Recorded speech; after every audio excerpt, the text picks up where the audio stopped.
I want to welcome you to the Love and Growth podcast.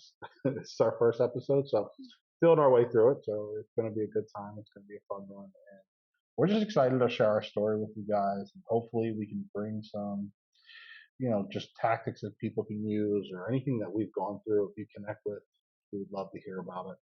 Um, but again, wherever you're watching this or hearing this, do us a favor, leave us some comments, leave us some reviews, let us know what you think, and if there's things that you're connecting with, we'd love to hear. But first and foremost, this podcast is really about relationships. Yeah. The start of them, learning to grow, learning to deal with them. Um, for us, we've had an interesting road. We've been together for almost a decade, but really, we want to talk to people that are interested in wanting more. We both have two very distinct backgrounds, and I think what we want to do is just kind of share a message that it's okay to be in love and it's okay to want more through the whole process. Yeah, I think throughout our journey, we've had a couple stages, and we've gone to war and come out on the other side as well. So whatever tools or things we can help with, or give you knowledge along the way, maybe pick up some good nuggets. It's really what we're here for. And first and foremost, this is Jason, and I'm Danielle, and we're the Blooms. Um, and just giving us a little background of ourselves and kind of who this is for. Just so you're looking for it, like this is not just about marriage. This is about any type of relationship. So for us, we've been married a short period of time, but I feel like Mhm. we've lived two or three different lifetimes from Yeah, the time we've gotten together till now. So for uh, sure. thanks for coming with us on our journey. Like Danielle said, my name is Jason, and my background, I've been in strength conditioning now for about 20 years. First as a coach, then as an owner, director, you name it. I've done everything from coach professional athletes to clean toilets to you name it. We do it. Now, what I do on a daily basis is I run my own business doing consulting, which is consulting for performance centers, helping them with their business structures and kind of helping them grow.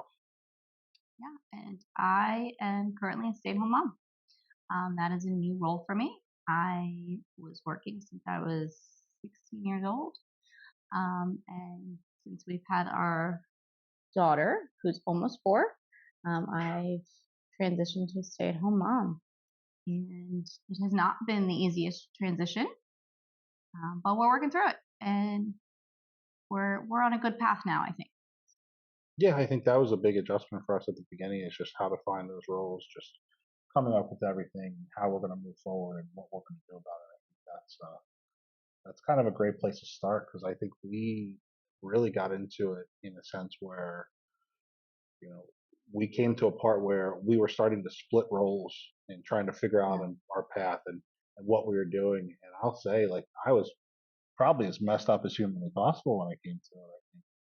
I think, background in that time for me, I was probably working 12 to 15-hour days, 6, 7 days a week. You know, felt like I was living two, three different lives at that point. You had your work life, you had your home life, you had your personal life, or whatever you thought that was. And I think for me, I really took a negative path of just self destruction, Yeah. running myself into the ground. I was lying. I was doing all sorts of stupid shit. And I think for that, you know, we took a big nosedive for a while. We did. And I always say that JC was our little miracle baby. And I think she helped us get our shit together and more importantly get you on the right path. And that's really where I think your growth journey started, where we really transitioned and took that leap to get out of those grinding days, 15-hour days, and get you into building your own business. Yeah, no, I think for sure. She definitely came into our lives I would say at the perfect time because I have to look at it and say we really were in a shitty place, and most of it my fault. Let's face it, not just with work, but just living a life of just lying and moving around and just not thinking about anybody else. I think I was ready to just burn the whole world down. I didn't really give enough about anything. Yeah, yeah, it was a really big struggle, and that's some stuff that we'll come up to throughout. topics in the podcast, I'm sure. And we also have I have a son. Um, we are a blended family. There's no question about that. And I think it was a journey for him as well. Yeah. Um, but I think he's learned some hard lessons throughout that. I think that he will carry on, and that he will know what he wants from a relationship. Yeah. That was super hard for me. And I think anyone that steps into that role, especially later on in life, it was I made the choice to step into that role. It's not like it was Yeah, forced on me. he was 8 years old, I think, when you stepped into that. Yeah, and I think it's, it's such a weird time because the adjustment is from you know just single guy dating all that kind of stuff to father figure role model. I mean, I wasn't a father at that time. I know it took years to even get into that role, but I think switching that mentality from it's called like a Peter Pan thing. Like it was all about me. I was working. I was building my career. I think I was so self-centered when it came to this is about me. Like I'm going to grow this. I've been working so hard. I got my degrees. I got my certifications. I wanted everything to just be like it's the me show, and you can't really live a full life like that. Yeah, yeah. I think I changed you a little bit. I think having me and Jordan kind of made you rethink that whole lifestyle. And then I think it took you a little while to break that lifestyle, break those bad habits. Yeah, it took a long time. I wouldn't even say a little while. I'll be honest. Let's be realistic when it comes to it. I think it took me a long time because I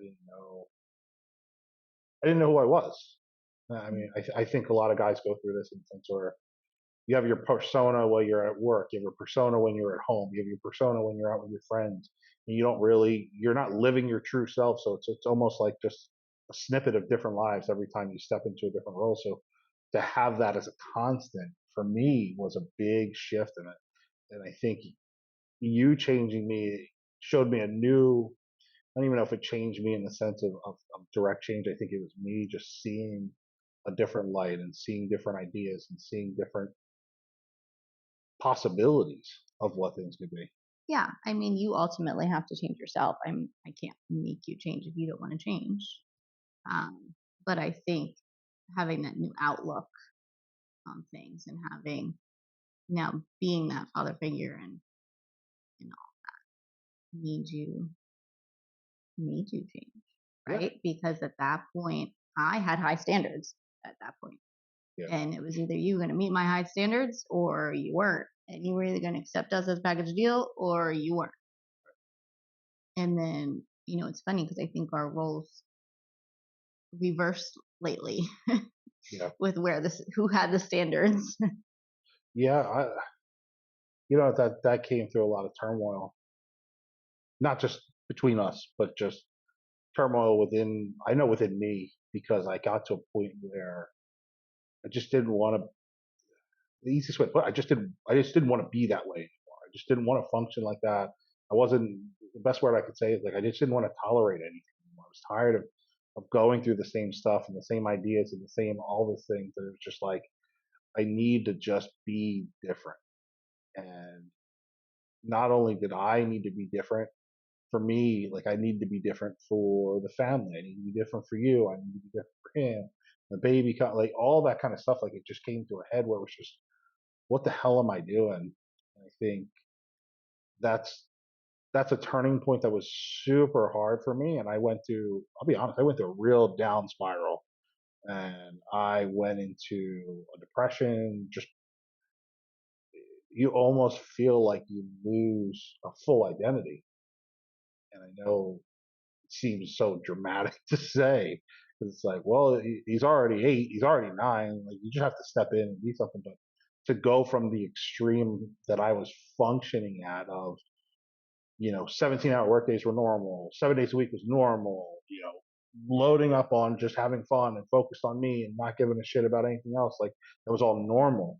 So to see that have to switch so dramatically not even on the outside, but on the inside was like a shock to my own system where I didn't know how to figure that out, but I knew, to use a terrible term, I knew I was breaking something inside. I was breaking some sort of mentality or feeling or something. I knew something was breaking.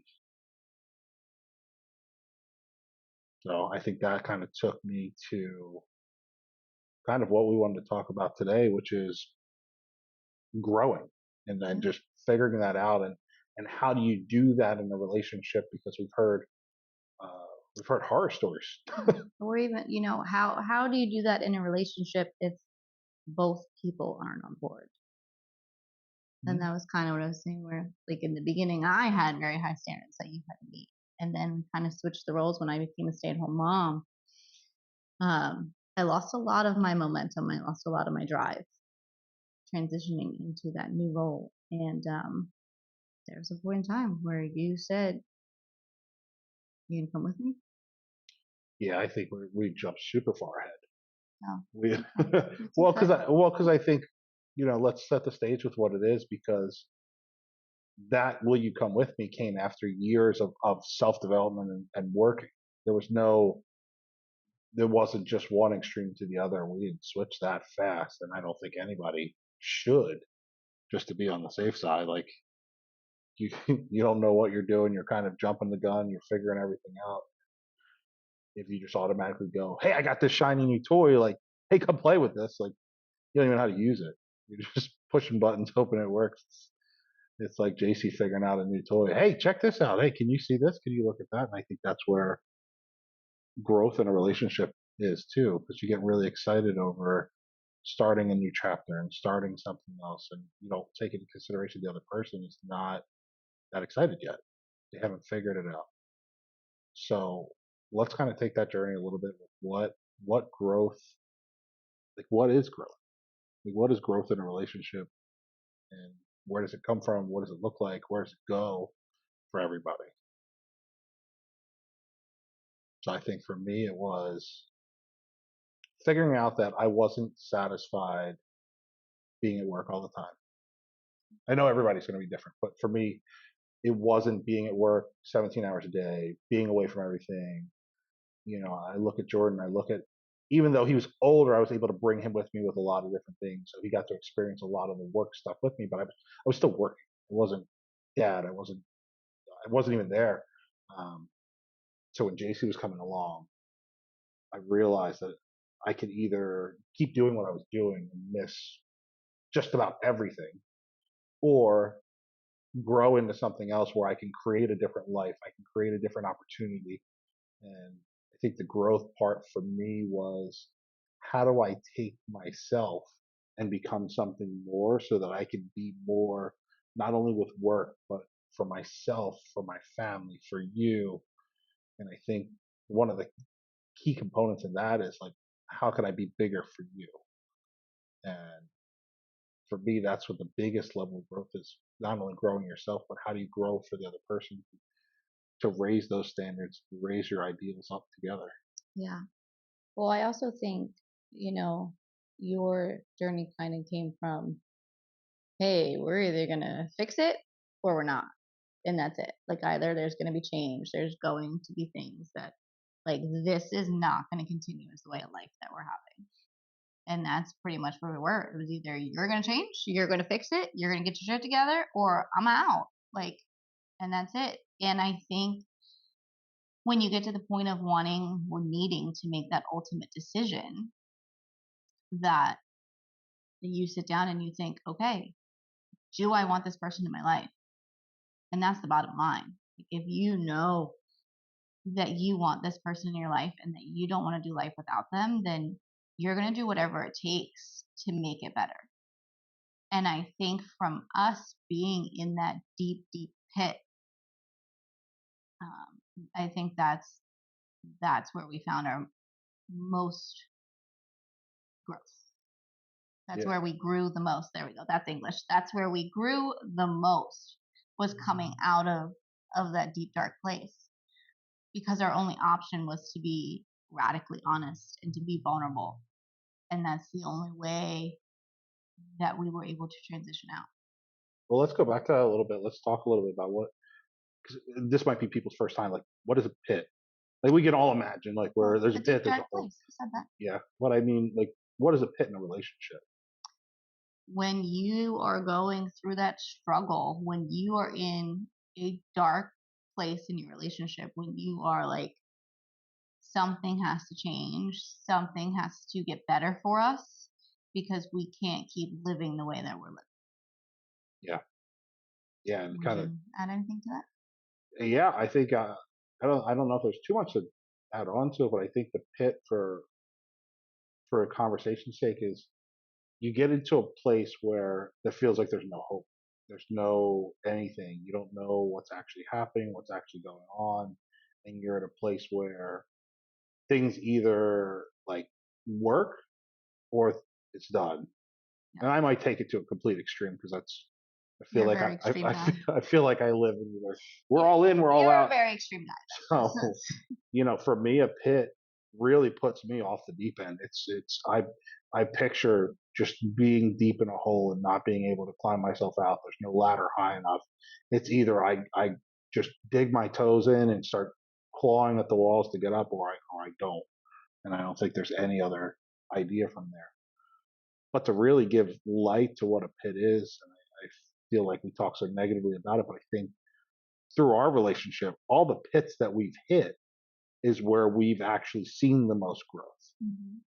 And until we've realized that those pits were actually learning opportunities for us, and I think that's one thing that needs to be crystal clear. When you go into a pit and you feel that deep, dark place, there's a lesson that needs to be learned in it, because I think the life and the universe, whatever you believe in, you have to feel that passion to want to grow and learn from that. And let's face it, we don't really learn too much when things are going really good. Right. we, No, we, it's in those dark we places. learn a shit ton when things are going really bad. Yeah. And I think we were going really bad. I was making a lot of bad decisions. Yeah. And I think that was getting me pretty bad in what we were doing. And I think that's a big thing that we were looking at going off of. Being in that place is what made us open up to what we are now, where we can be completely vulnerable Start of that journey. and completely open. And I think that that's where you can really be naked emotionally, not just in the physical sense, but where you can actually open yourself up and be completely just naked and raw and honest and vulnerable, and makes, like, when you come out on the other side, your relationship is so much Yeah. Or it's not. better. Or right. Or it's not. Or you find out If you choose to continue or you find and out you in that pit continue to that be you are together, going, yeah, if you choose to stay together from that pit, your relationship will be radically changed for the best. yeah, definitely on a better journey. Um, so let's go into the kind of the process of growth for that, because I took a real, I guess we've already established the all in extreme mentality. I jumped into a coaching group, Mm-hmm. The which best thing was you've ever done. one of the best things I've ever done, I will say. And it really made me evaluate my life inside and out. And it wasn't like, do you want to be a good father? Do you want to be this? Do you want to be that? It was like the simplest way to say it, like, tell the truth and stop fucking lying. Like, there's nothing at it. And it's amazing that that basic premise goes and cuts so deep for so many people, because they're not the same thing. And we just had this conversation with a friend of ours the other day where it was, you know, you can stop lying, which is great, but it doesn't mean you're telling the truth. So my process and growth was really initially learning that those were two directly different things, because there was a lot of times I was lying, but there was a lot of times that I just wasn't telling the truth. Not to her, not to myself, not to anybody. I was just living for fun. So looking at that and really seeing, tell the fucking truth and stop lying. And it was amazing. And then I started really diving deep into my thought patterns and my emotions and figuring out how to connect that because as men, that's a really, I know that for me, it was really difficult connecting what a feeling was, what an emotion was, how to be in touch with those and how to verbalize those and be honest with it because it wasn't going to be something where that readily happened for me. I know that I Mhm. never grew up just sharing emotions and sharing conversations like that. It wasn't something that was normal for me. Not that it was kind of deemed unnecessary. It just wasn't something I did. But I think going from that and matching that with having a strict way to live. This is how we treat our body. This is how we treat our mind. This is how we treat our relationships. This is how we treat our business. This is how we just function in society. It just made so many things open up for me. And realizing that I can have a drastic impact not only on my own life, but bring that home to my family and bring that home to you and the kids and watching just the radical changes, not only in myself, but in the business. Yeah. And then seeing that grow, the relationship come along and having the four areas really come together, which is considered a core four, which is, having those four key components working at the same time, not really having one excel over the other and dedicating that type of effort into all four categories was huge for me. Mhm. You weren't as receptive with it, I was and I think I know why. I was very resistant. Um, I was very proud of you when you did it, and I think it was the best thing for when you did that. But I was very hesitant and resisted it for a very long time. But I think you needed that. 100%. I think And most people do. yeah, I think you needed it when you needed it. And now I'm starting that Yeah. years later. Yeah. So Yeah. to kind of backtrack through it, it's I got involved with a program called Wake Up Warrior. Garrett J. White was my mentor at the time, and really diving deep into myself and figuring out, going through the core four, treating myself better, treating my mind better, my body better, our relationship better, my business better, and really dialing in key components to make sure all those things were functioning, put me on a different path. And it got to a point where I was excelling super quick. I was living that way to the fullest. Yeah. And we came home together and we would talk and do things and added new routines in for us. But I knew that my growth was happening quickly. Right. And I think, in the start of that, and even though you were the only one on that journey at the time, we did incorporate that into our daily lives. So, like, 100%. I know a lot about it and I knew certain things. And, like, we started date night every single week and, just starting to connect with us again and all that. And it was all part of the program. So, obviously, like, I knew about it and we started to live the lifestyle. Like, even if I wasn't directly in it, it still carried through, I Yeah. think, to parts of the household and things like Yeah, 100%. I think it started to go through it. It started to take hold, but I don't think you were fully into. I don't think you were fully into it. that. I was, um, Wake Up Warrior, I always say, was too harsh for me. Like, love Right. Garrett for you. That was great. Yeah. Love your mentor now, but um, I'm like a soft little butterfly. Yeah, and I think the other part of that, I don't know if it was even just the mentorship group itself or the harshness. I think that played a role. 100% believe that played a role. But Yeah.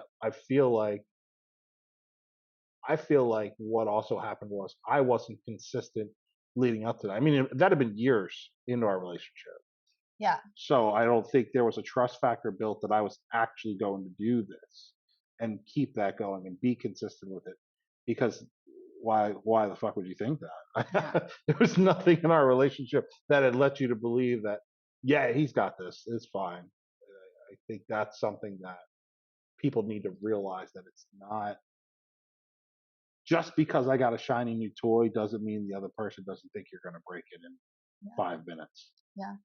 But you started that almost 4 years ago. You've been in that lifestyle and that change. And yeah, I think that when you started that, I I stopped almost. Like I think that I got into a place where now I was the one who was like sitting on the couch, didn't want to get up. Where I was in a better place where I lost my motivation. And that's where I gave that little snippet earlier that we were finally at the place where he was outgrowing me. Yeah. That's hard. That's a hard feeling. I'm sure it was a hard feeling for you. I know for me it was hard because I was so dead set on this is where we're going. Like I see this, you see that picture on the wall, your vision board, wherever you want to call it. You're like, this is where we're going. Like, come on, like get your shoes on, let's go. We're going, we're going, we're going. And I wanted to accelerate so fast, and I was leveling up and doing things, doing the work. And I think that's another missing component of a lot of people's lives. They can be in places and not do the work, and you're not going to get anywhere anyway. But when doing the work and you come home and you see somebody that you're with that you love that you care the world about, and they don't have the same drive, they're not in the same place, it's almost defeating. It feels really like you're wasting your time. And I know we went through that for a while, a long time, Mm-hmm. probably years into it. Yeah, I was very resistant. I can't even tell you why exactly because I don't know, but I know that it came to where I was holding you back because you didn't want to leave. I didn't. I remember that conversation. I basically said, like, I'll stop doing everything if that's what it takes. So just, I was willing to give up everything because at the end of the day, I mean, you're the most important person. We have the kids, we have the family. That's great, but at the end of the day, it's us. Like, if we can't function together, we can't build, we can't grow. Our family doesn't exist without us. So it was hard, but I was willing to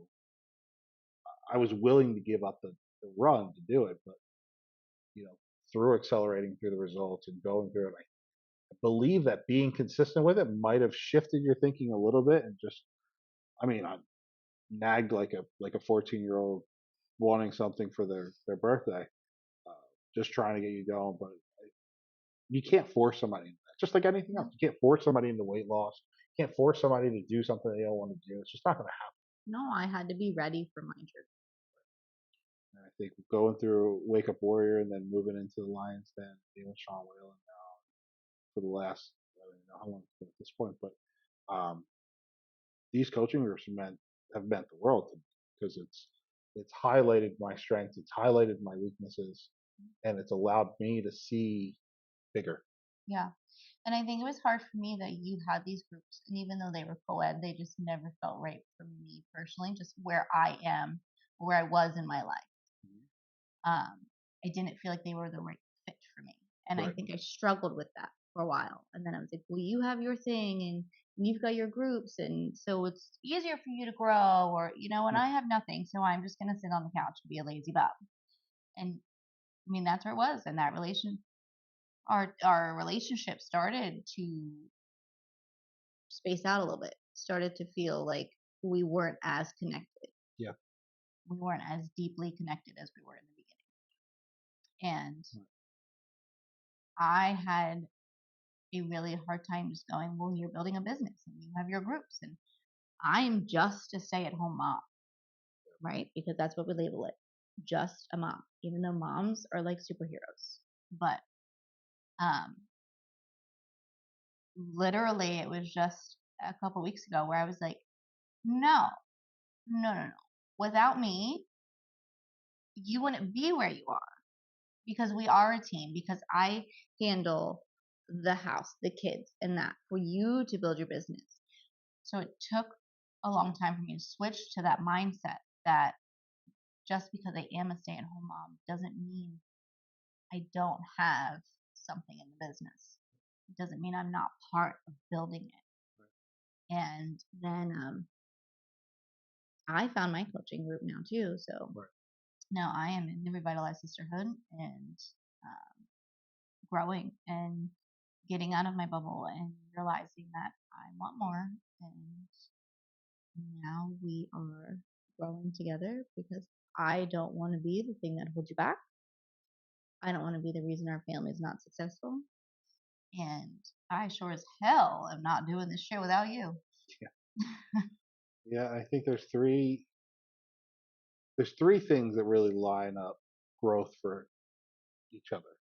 I think that's the things we want is just taking that first step, jumping out of your comfort Mhm. zone, jumping into it, and really being able to know that it's for you, but at the long run, like you could bring that to the entire family and beyond. Like, you could be the one that actually changes your generation, change it all. But taking that first step, I think, is super hard for people, and it was super hard for me because fuck, I got to realize that I'm broken and got to get fixed and can't do this. Yeah. Um, Finding a place at work, finding the something that was hard for me was actually committing to myself, being willing to invest in myself and my growth. I felt so selfish and so just unnecessary. That's so hard for me to get past it. At the beginning. It was regardless of how much I needed it, and regardless of how much Yeah. we needed it, Right. getting Because over that was tough. you always feel selfish if you're spending money on you or if you're Yeah. doing something for yourself, even if it's for the betterment of the whole family, you still feel very selfish about that because you feel like you could be spending money on the family or you could be doing X, Y, and Z with the family. Um, so that's even to this day still to push you a little bit that it's okay to be selfish. Yeah, that's changing a lot. I think with both of us of Mm. putting ourselves first and knowing that if we don't produce, and especially me, if I don't produce, then family's not going to eat. We're not going to have a place. We're not going to have this. We're not going to have that. So I think switching that mentality and thank Mm. you to some of my coaches to really point that out of what we need to do is take care of ourselves first. Yeah, Just like if you're in an airplane, you get into a crash and those things come down from the you got to put ceiling. your mask, You your put your mask, oxygen you mask put your on mask on first. first, and then you help everyone else around you. And I think living life that way has really changed us. So the first step is really taking that first step for you. Yeah, and I think where I came from, where I was like, I'm ready, is because I didn't want to stay where I was anymore. I felt like I needed more. I felt like my cup was empty. I felt like I was pouring myself into the kids and into you and making sure that everybody had what they needed and everybody was taken care of. And that I then was like, okay, well, what's left for mom? Or who's mom? Like, not even mom, forget that. Like, who am I outside of mom and wife? And do I want to stay there not knowing who I am outside of those titles? And that gave me the motivation to be like, no, I want to feel better. I want to do better. I want to feel like I'm full. I want to fill my cup, right? And that's kind of where I found that I was ready to take the first step. I think the next stage you move into from taking the first step is really like the acceleration phase. Like you start taking all these things in, you have that shiny new object, and all you want to do is play with it all day long. So you dive headfirst into it. Having a balance between accelerating in the program and changing your life is such a fine line to walk because you have to really you're accelerating like on your own, but you have to bring that consistency together to make it work. Yeah. You have to consistently build those basic foundations up and go and go and go. Because if you're taking this journey, for those of you listening, if you're taking this journey and your partner's not, think about all the years that you've done X, Y, and Z. You haven't been honest. You haven't done anything consistently. Maybe financially you're low. Maybe in your body you've let it go. Maybe in your relationship you've let it go. Consistently, you've had that for so many years on the negative side. To flip yourself into the positive side and say, well, this is what we're going to do. We're doing non negotiable date night all this Mhm. time, blah, blah, blah, blah, blah, blah, blah, blah. And then you start going. If you're not consistent and you break that or you find a way to really slip off it, your acceleration stops because Yeah. you're back to not trusting each other again because again you're not in a place where you can build trust. Right. And for us it was really hard, especially being on two different wavelengths when I started, Yeah. um, that I had to be so overly consistent. I think that's where I was borderline overbearing in what we were doing because I was like, we need to do this, we got to do this, this is what this says, this is what we said. And I started to live it like almost like it was gospel. And I mean, you set a hard line. yeah, This is the direction we're going. This is the way that our life is going to be, and it's obviously it was for the betterment. But um, I think I was still mad at you. yep, Not even, not like, not mad on the day to day. Like I'm just mad. Like I still think that deep down, I had some anger still in there with you, yep, and where we were, and trust issues. And so it was like exactly what you said. Don't tell me, show me. And so you want to set that hard line, that's fine, but your ass better preach it. Like you better go on with that. You better show me everything. You better. walk the walk, talk the talk, Yeah. all the above. Yeah, and that's where you go from. You go from that acceleration. I think the third Practice what you preach. practice That's where what you it is. Sorry. Took practice me a where you second. Practice what you preach. Yes. And that's where I was. I said, okay, then I'm setting my own hard line. yeah, Show me. yeah. Then we moved into stage three, which is we run the race together. We're both running a race, even though we're in our own lanes, but now we're running to a common goal. There is a finish line we're looking for. There's something we're looking to build. And I think once you see that together, it's hard to unsee. Yeah. Like you still go through your peaks and valleys and your pits and this and that, but there's still a bigger thing out there. You still want that bigger thing. So you're both still running this race, but now instead of running it by yourself, you're running it together. You're running competing. I mean, you are competing with each other because let's face it, life is fun when you compete against things. So you're constantly going, but now you're competing together. I think that's the fun part. But I think that moves us into a fourth and bonus section. But you know, what happens when somebody chooses not to grow? And I think we had this conversation not too long ago with somebody, and we were talking about it, and they were bringing up a friend of theirs that's going through kind of a similar situation where one person is growing and they're doing the work, they're putting the work, putting the work, putting the work, and the other person isn't coming along with them. They're not accelerating, they're not running the race, you're not doing anything, they're not even taking a step forward. Um, and again, living in extremes like I like to do, you know, I don't believe in giving hope where it doesn't always need to be hope, and coming to the realization that sometimes people just won't come with you. And you can either choose to live life and keep growing and expanding hoping they'll come, or you go on your own and you figure it out from there. I think that's a terrible thought process, but the only thing I can relate Yeah. it out Either to, that, or that person becomes an anchor. it is an anchor. Yeah, there'll be an anchor in your life. And I was going to say, thinking about it, you have to think. You always tell me that my morbid thoughts always come out of it, and you get to the end of the road and you think, like, look back on your life. Do you regret?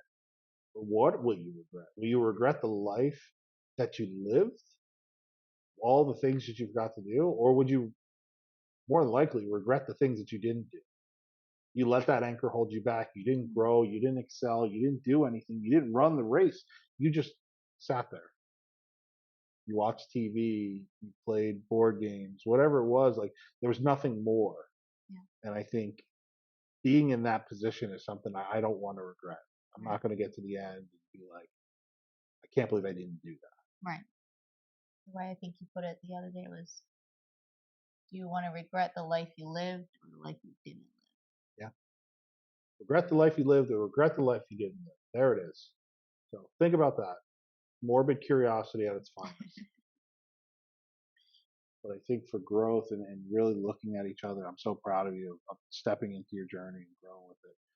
And, you know, there's so many bigger things to do and there's so much more coming. I'm super excited.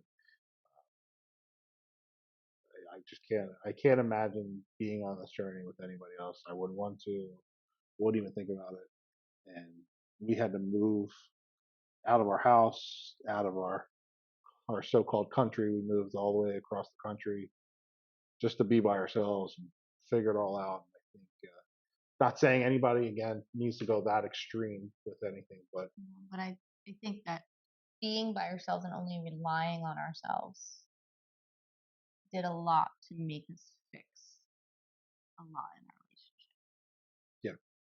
because we didn't have somebody else to bail us out, Yeah. and it made us put the work. Yeah.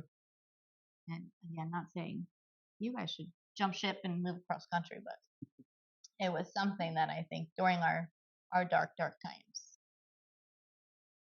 At the time, it didn't seem like a benefit, but looking back on it, it really was. Yeah.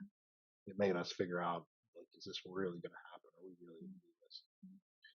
But again, I think the bottom line is just making that decision that am I going to do life with this person or without this person? Yeah. And if you want to do life with that person, you need to work. What does life look like? What's it going to look like? I couldn't imagine being in the spot we were in for the rest of our lives. Just wouldn't work. Mm-hmm. And I think that's where the growth of a relationship and a person and the tolerance of what you decide to do day in and day out is going to make a difference. So, any other things you want to add to that? It's a long story of craziness and growth and anger and resentment at points. It's good. All right. So, appreciate you being here with the first episode. Thank you so much for sitting through it, going through it, living this life with us. Do me a favor, leave us a review wherever you're listening to us at. Check us out. Share the show if it's something that you like. If it's not something you like, don't share the show. Just let us know so we can fix it. But again, thank you for checking us out. We really appreciate you and really can't wait to take this journey with you. Thank you. Thank you.